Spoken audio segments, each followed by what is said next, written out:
Hi, welcome to Trail Buddy. I'm Mark. We're continuing our build. So we're going to tackle the big monster that everybody's scared of, is the electrical and hooking it up and getting all the plugs and everything where it needs to be.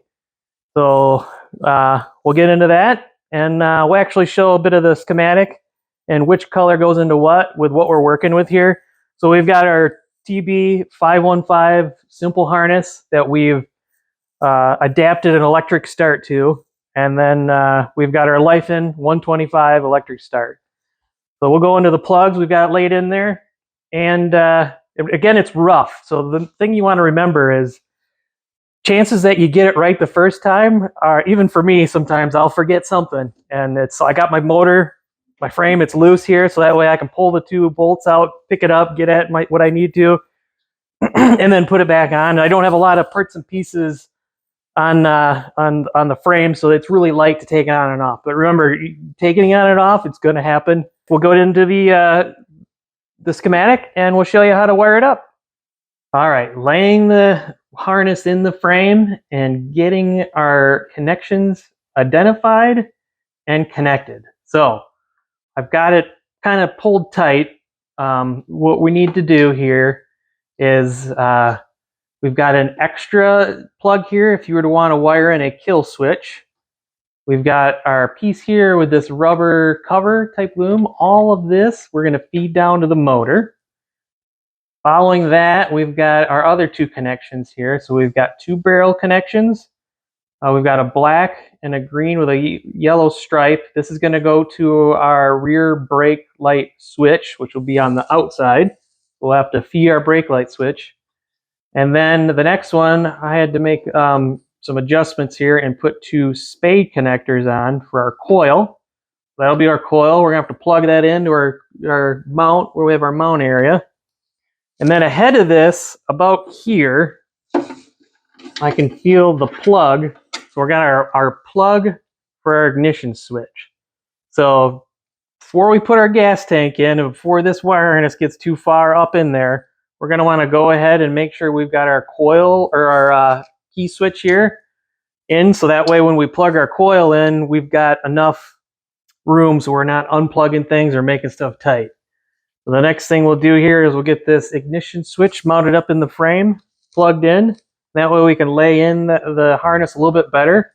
One thing I will have to do now that I've got my voltage regulator in my CDI down a little bit lower than what would normally be in a clone motorcycle, is that's this guy right here is our voltage regulator, and this plug here is our CDI. So what I'm going to need to do is take off some of this loom or cover, probably back about here. That way I can fish that in down low, because I want to be able to keep our rear tail light pieces here and our positive lead for our battery and our ground lead, because our ground lead, the best spot to put that is right on top or underneath that rear seat latch. So those are our parts and pieces. We're going to go put those in.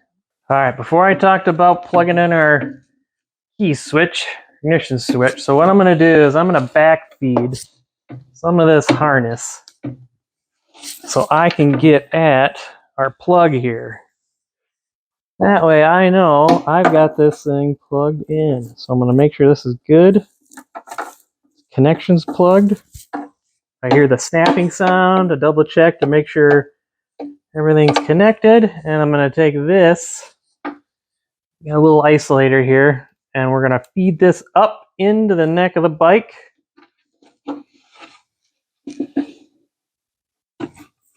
Make sure I don't get snagged on anything.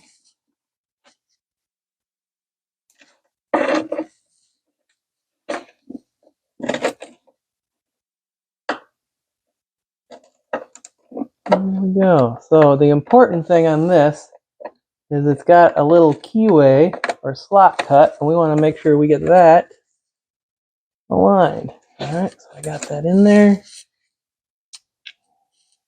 I've got my ring. We'll get this just finger tight for now, and then later what we'll do is we'll get a little punch or screwdriver, and we'll tap this guy tight, but we want to make sure that we've got that in there good. And mount it. All right. Ooh. Really want to kind of wiggle that guy, because the outside should almost be flush with that nice chrome ring as I put it on. So now that I've got a good connection there, I want to make sure that I've got a good length here for my headlight bucket. And I want to also verify that I'm not binding or getting stuck on anything. Alright, so that looks like a good length. So roughly about there. Then I'm going to want to take my harness, and you can feel that there's a seam in the center of that frame. Now I'm going to want to take that plug that I just plugged into my ignition coil, excuse me, this key switch. I want to make sure I got that plastic plug up here, so that way when I put my gas tank in, it doesn't interfere.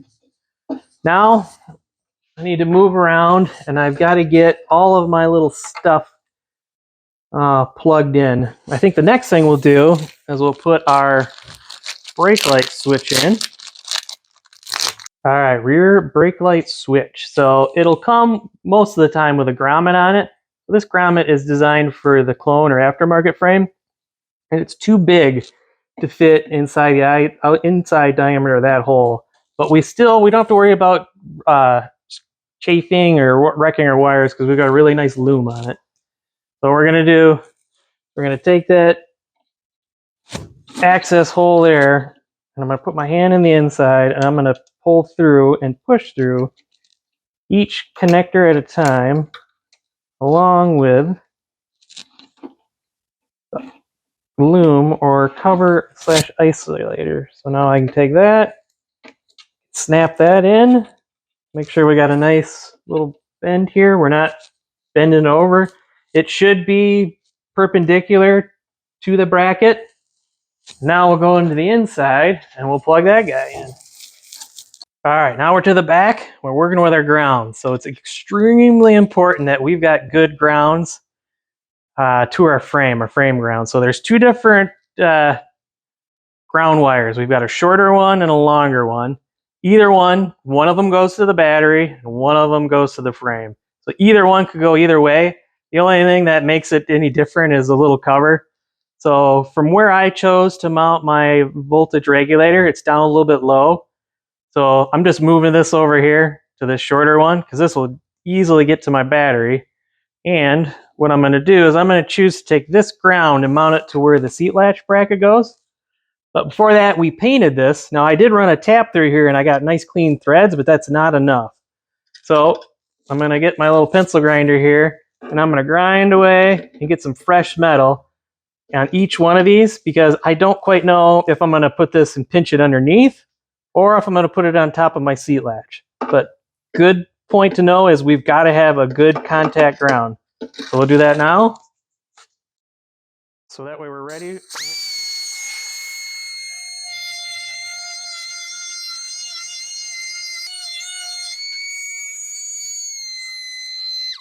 There we go. So now, depending on where we want to mount it, either above the seat latch. So now the seat latch will make good contact with that metal surface, or if I can pinch it below, we've got good contact there. So now we've got room right here for our rear tail light to mount, and we'll continue on.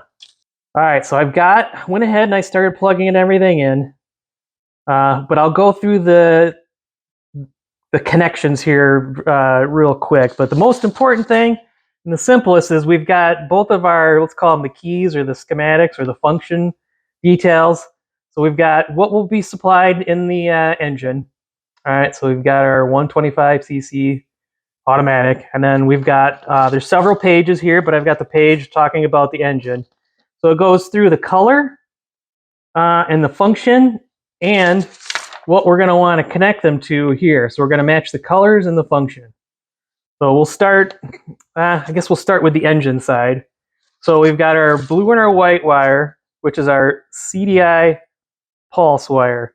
So luckily those, the blue and white, connect out of the life in to the blue and the white. So that's an easy one. The next one we've got yellow, which is our lights. Again, that's an easy one here. Color matches. Yellow to yellow. All right, so put those aside. We've covered those. And then we've got our white and or pink wire. All right, so those are into our AC regulator. So coming out of the motor, we've got our pink, and then it's going to go to our white going into the harness. Next, green, red, neutral light. So that way over here. So here we see the green wire with the red stripe. Now that is in a different pigtail here with this life in.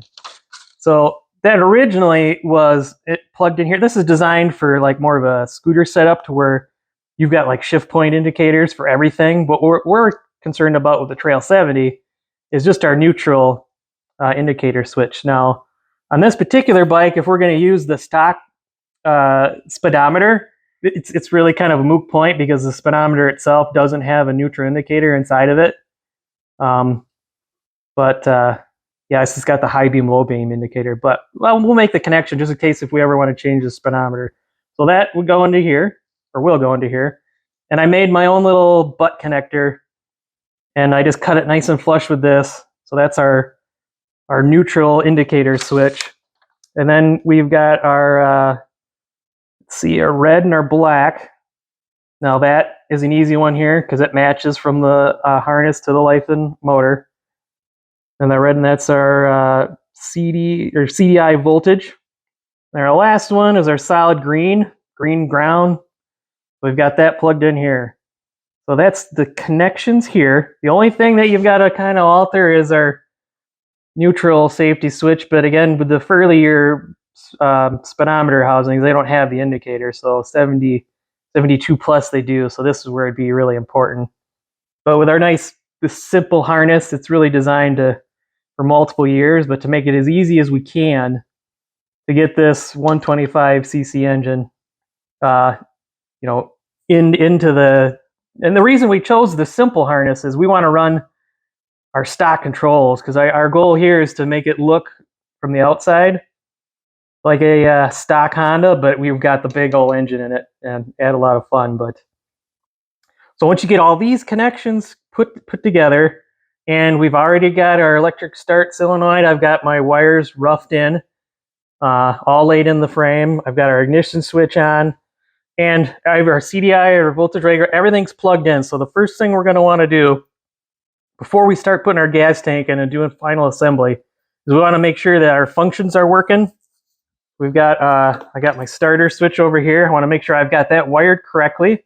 We'll test that.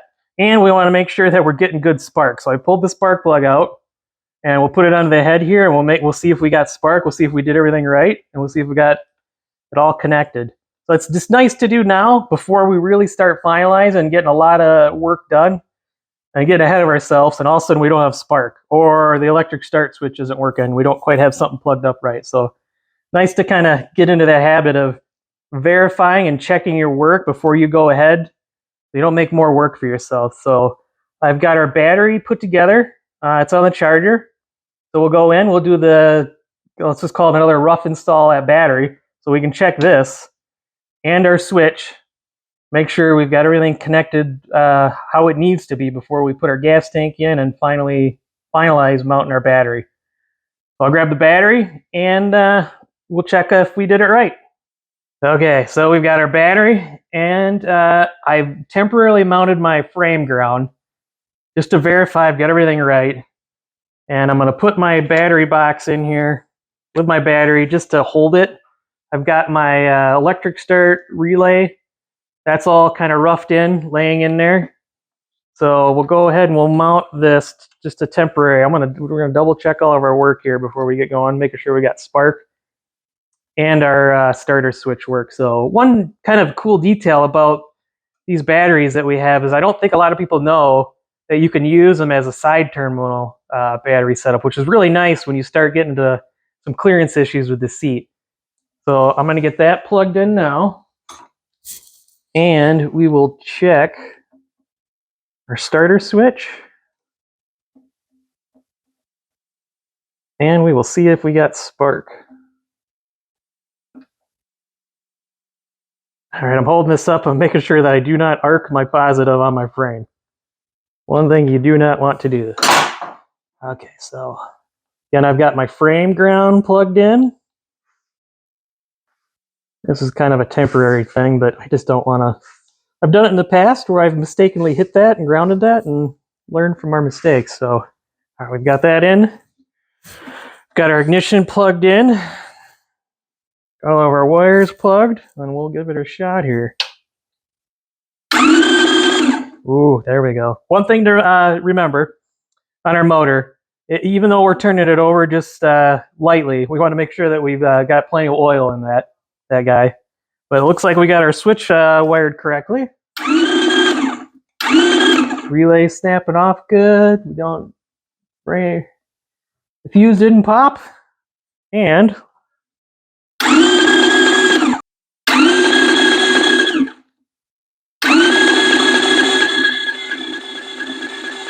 we are getting good blue spark. All right. So we know we've got everything. As long as I don't screw it up when I go to reinstall everything, accidentally unplug anything, we're good to do our final mounting. All right, we tested our bike. We're getting spark. Our electric start switch works out great. We've got our battery. It's still temporary mounted in here, so I'm going to wait to do the final tweaks to the battery box. Make sure I have enough clearance towards the end. I'm going to make sure that I get my gas tank in. We'll do all that. But what we're going to do, what I'll do after off video here is I'll make sure that I've got all my plugs are nice and connected. I'll make sure that my harness is laid down underneath in that pinch seam down here, so that way when I put my gas tank in, I won't unplug anything, and that way I will know everything will still be working when we go to fire it up with the gas tank in and everything, because that does a lot of work to take that all apart. But that'll wrap up the wiring monster. It wasn't too hard. Even with our custom little electric start switch, it turned out pretty good. Well, that'll end this video. Check us on the next one. If you like the parts and pieces, check us out on mytrailbuddy.com.